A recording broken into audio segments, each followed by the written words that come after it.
Hello and welcome back to Pravus Gaming and Plague Inc. Evolved Custom Scenarios.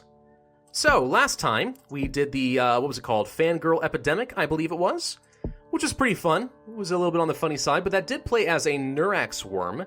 And then I saw a comment on another video saying I should play the Neurax worm Aftermath, and I'm like, that seems strangely appropriate given the circumstances of last episode, where we had every yandere seeking after their senpai, and basically enslave humanity under the control of Senpai and the Neurax worm, who I believe was me, really. Everyone loves me, right?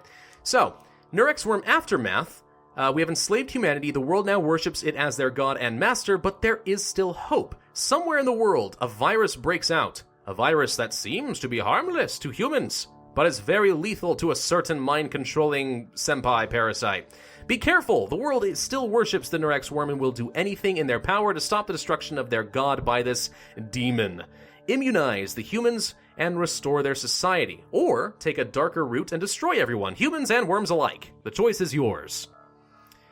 Ah, boy. The problem with these multiple victory condition plagues is that everyone seems to get mad at me because I always seem to do the wrong one. Like, I pick one because I'm doing these blind, I have no idea. And I just do whichever one seems to be like it's what's going to win. Like, I just care about winning. I don't know if I'm going for a particular theme. And then I play it, I release it, and then I was like, oh, you did it all wrong. You missed so much stuff, and why don't you do it like this? You're an idiot. I've actually had people say that. And it's like, well, but guys, I'm playing this blind. That's the fun of it. I don't know what I'm doing. That wouldn't be fun at all. All right. Well, it looks like we are playing as a Neurax worm type, even though we are playing the Neurax worm Aftermath. So as far as our genetic code, I think we'll stick with what we did last time, because it is very effective. Do we want metabolic jump, or do we want catalytic switch? You know what? I'm actually going to go in catalytic switch, mix those up with genetic mimic. Those are usually fairly effective. Normal, and the default is called Worm's Bane. Okay. I'm instead going to call it the anti-worm. Whoops, anti-work. Yes, I'm very anti-work. No, anti-worm. Perfect. All right. New virus emerges. The virus has evolved to kill the Neurax worm. Will you use it to save humanity? Or kill them all? Choose where you want humanity's last hope to start. Well, let's go a bit try-hard, because we haven't done that in a while. We've been kind of playing some silly locations, and let's go with our standard Saudi Arabia. Very good starting location. Red bubble, thank you. Neurax worm emerges. That already happened, and no, we are not the Neurax worm. We are the opposite, or the anti-worm. So get it right in your news broadcasts. So as far as our transmission, anything interesting? We have fomites, pathogen enabled to transmit through physical contact in wealthy and urban environments. Okay. Insects level 1, birds level 1, rodents level 1. These are all actually pretty standard. Nothing new there. Symptoms. Okay, actually this is new. Tendril disruption. The virus starts replicating in the tips of the tendrils of the Neurax worm. Just the tip, disrupting its control slightly. Host starts to question the Neurax worm religion. That seems pretty good. Let's go ahead and grab that right away. That gets some infectivity. That leads to tendril blocker. The virus destroys the neural system inside the tendrils, allowing for the total disabling of Neurax control. That seems like a victory condition right there.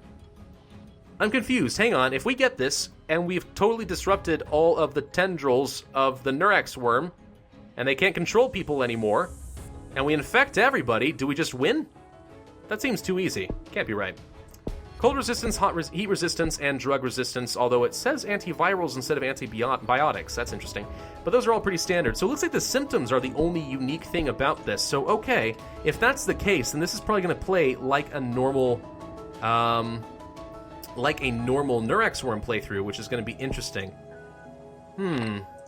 Alright, well, let's go for some transmission. We'll go for insects level 1, because we are starting in a hot country, and those generally tend to be pretty useful. Then I think we'll go for birds 1, because birds do allow for land border transmission, which is usually a pretty good thing. Let's see, there we go. Birds 1 will do fine, thank you very much. It looks to me like there's going to be something in the center, so if we wanted to go for all the animals, we would unlock some sort of super transmission ability.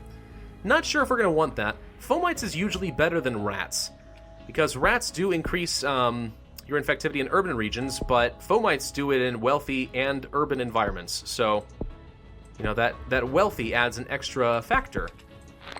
Although I guess it doesn't really tell you what the math is as far as like, oh, it increases your infectivity by +2 versus this one +1 in both. Like, I don't know. It doesn't really say. Let's go for some drug resistance.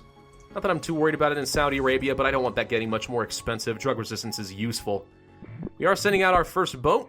New aid program for the poor countries. Okay, the poor are less susceptible, which is unfortunate, but then they just basically become normal countries. It's really the wealthy that I have to worry about. So nothing has changed on that front. It just means we're going to be slower than we were previously.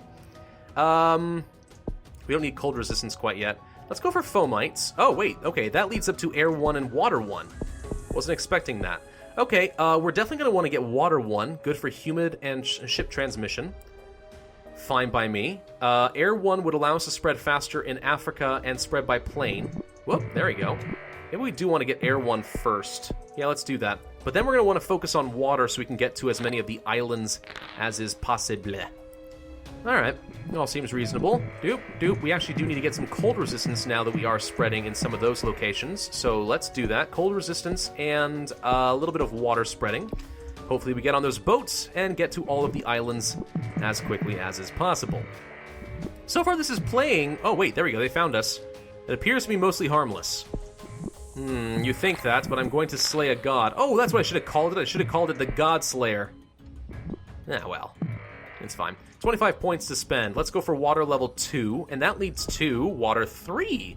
Virus hijacks waterborne worm eggs, causing newborn worms to explode into the water system and spread the virus. Ooh, that sounds kind of useful. Okay, sure. Spreading by water faster is generally a good thing in my book. We'll do that. Perfect. Thank you, sir. Okie dokie do. We are spreading a little bit on the faster side. We probably should look at getting some increased resistances, or should we go for something like Tendril Blocker? That is only 2 points and increases our infectivity. Okay. That leads to 2 different options. We have Frontal Lobe Reproduction. Virus starts to use cells in the frontal lobe to reproduce, destroying them in the process. Decreases fear responses, making humans more likely to spread the virus. Okay, destroying them in the process. So we are destroying the frontal lobe of humanity, which I guess would kind of explain the taking a bite out of a brain picture. Very appropriate, I guess. So this probably goes down the dark path, and then this is probably the good path? Seeds of Rebellion. People start to suspect the Neurax worm is evil. Oh, that sounds like exactly the sort of thing we want. Fine. We're going to go for the good path, because it looks like they actually did make it fairly obvious which one is going to be which in this particular game. Let's go for some cold resistance so we can spread through Russia and possibly get to Greenland a little bit faster, because if you're playing as Saudi Arabia, odds are pretty good that Greenland is going to be your bane. Alright, we have 23 points. Let's save up for some drug resistance, and then I don't think I'm going to be too worried about abilities at all. Anti-worm, just another parasite. Wrong! We are the opposite. We are the anti-parasite. It's kind of sad that we don't have Trojan planes or any other abilities, though. This really is playing less of a Neurax worm and more of just like a standard bacteria or something. I guess they played as Neurax worm so you'd have this icon and you know exactly what you're trying to do. You know what actually would be a really cool touch? Is if, I don't even know if you can program this or not, but if you started off with the giant Neurax worm at the very beginning of the game, and as you get more symptoms and beat up the Neurax worm, it starts getting smaller and smaller? That'd be kind of cool. Don't know if that's going to happen, though. What's this? The joy of freedom. Endorphins are released whenever the host questions the Neurax worm. Makes people feel less inclined to be controlled by the worm. Costs 15 points. Ouch. Alright, let's pick it up. And that leads to slow realization. People begin to realize that the Neurax worm is influencing them to make a cure. Makes host more reluctant to work on a cure. That sounds very useful. But I think we'll save up for some air level 2.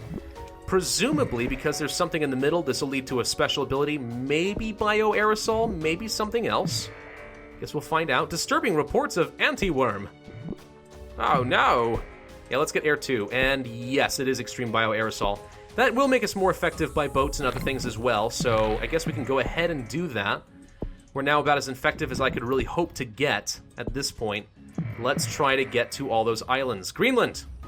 We're placed on the watch list already. Guess that kind of figures. Iceland is leading the global cure effort. Iceland? Really?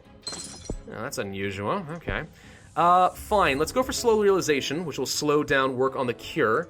If we go for shocking realization, the virus removes all plaque. I think you mean plague.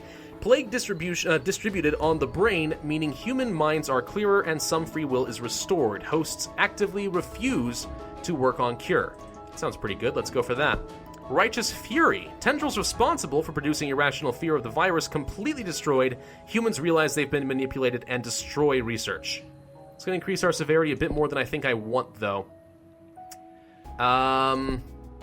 Let's go for increased birds transmission. I really, really would like to get to Greenland before, boats stop to be issues. Come on, Greenland. Don't play this way with me. Don't do it. Don't you close that border. I know you're thinking about it. Don't do it. Don't do it. There's nothing else that we really want until we get a boat there. There we go. Okay, we're cooking with gas now. Let's give some free will to our humans. Righteous Fury, destroy all of your cure research. That leads to Worm Killer. Well, it had that before, but I mean, we're going to look at that anyway. Neurax, a virus destroys most Neurax worm tendrils, leaving the human mind free from its influence, very obvious to the infected. I don't care. Let's do it anyway. The Resistance. Virus begins to improve human language. Forming a group called the Resistance sends planes carrying the virus across the globe. Oh, so this is going to be our own form of Trojan planes. Okay. The alternative is acting. Virus destroys tendrils, responsible for suppressing intelligence in humans, meaning that hosts now mimic the behavior of mind-controlled humans. So those with the virus... Does this reduce our... Yes, okay, that reduces our severity at the cost of 3 points.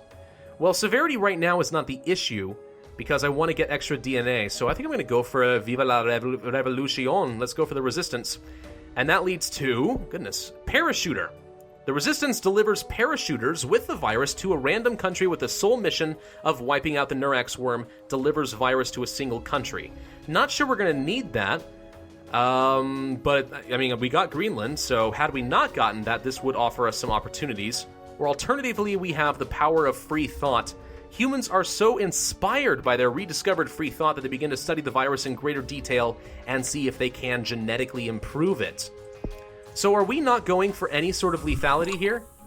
I guess we'll spread to Morocco or something. It doesn't matter. The planes are not that useful to me anymore. Global research is focused on a cure, they say. Okay. We need to find ways to actually win here, because I'm not sure what to do. Power of free thought. There's no such thing as lethality thus far. I'm going to spend, 3 points to get this and find out what happens. Brain surgery. Brain surgeons work out how to remove the Neurax worm from infected. Increases infectivity, but can be lethal. Or we have parachutist militia. Entire squadrons of plane delivers members of the Resistance who are armed with grenades filled with the virus. I feel like we were just trying to get people as infected as possible. Is that all it is? Because we've completely broken off the control of the virus. I don't think we want to kill anybody. I mean, people are dying, but I'm not trying to make that happen. As far as I can tell, I have no lethality. Let's go for the power of free thought and see if we can't get everybody to spread the infectivity just a wee little bit faster. We have 52 points to work with. Let's grab acting, because I'm curious. This leads to special knowledge. The Resistance trains its members on how to mimic Neurax worm host behaviors, makes free humans harder to detect. We're reducing our severity some more, but I guess I don't care because I don't have any more red bubbles to get, so we'll pick it up, and that leads to database hack. Every known Neurax host behavior and every password for individual Neurax societies are discovered by the Resistance, makes uninfected almost impossible to find. At this point, that seems kind of useful. I mean, sorry, not useful, useless is what I meant to say. We do have Resistance planes. We can now fly more types of planes. So we do unlock Trojan planes then. I'm not sure how much we care, though. We're still at a genetic complexity of just regular complex. So let's go for genetic hardenings level 1 and 2 just to try and buy myself some extra points. I'd like to get up to very complex if we can. Resistance planes, sure. That leads to... Resistance is quick and efficient at taking over airports and stealing their planes. Database hack, I suppose, will reduce the severity, but I don't really see how useful that's going to be. I feel like that kind of kills our score a little bit. Unless I'm wrong, but let's send more planes off to Greenland. Anti-worm is controlling you. Confirmed. Anti-worm has the ability to control humans. You know, it really would have been good if the creator of this custom scenario had changed some of these description blocks, because those are all completely wrong. Alright. Well, we could start killing people, but I don't really see a good reason to do that. We can max out our infectivity, but Let's go for the Trojan Plains. That leads to virus bombs. Just more infectivity, basically. Well, if we get more points, then I guess we'll just try to buy some genetic reshuffles. But other than that, I don't really know if there's much point. What are we trying to do here?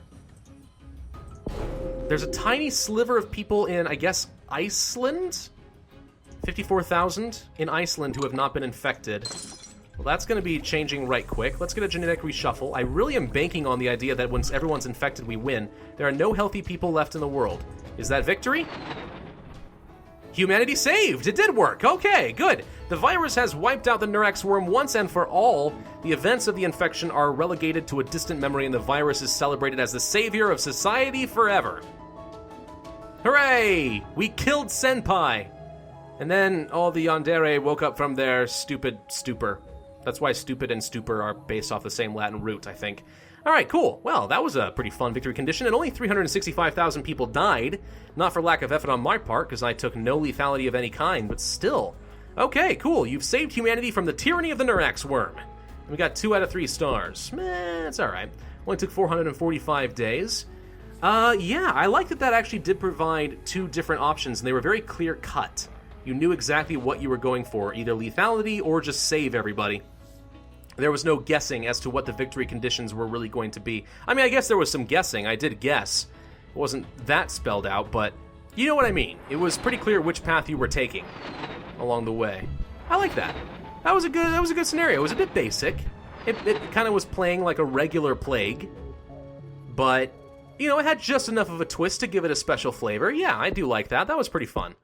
Good job. Good job indeed. Undertale. Never really understood the hype around that game. Alright, well, I guess that is it for today's video. I do hope you enjoyed. If you have any suggestions for some additional plagues that you would like me to check out that you've had a lot of fun with in the past, then be sure to leave those in the comment section. Also, like this video if you did enjoy, so that we can increase traffic on this channel and help the channel grow, and of course, subscribe for my future content. My name has been Pravus, and I will see you guys next time.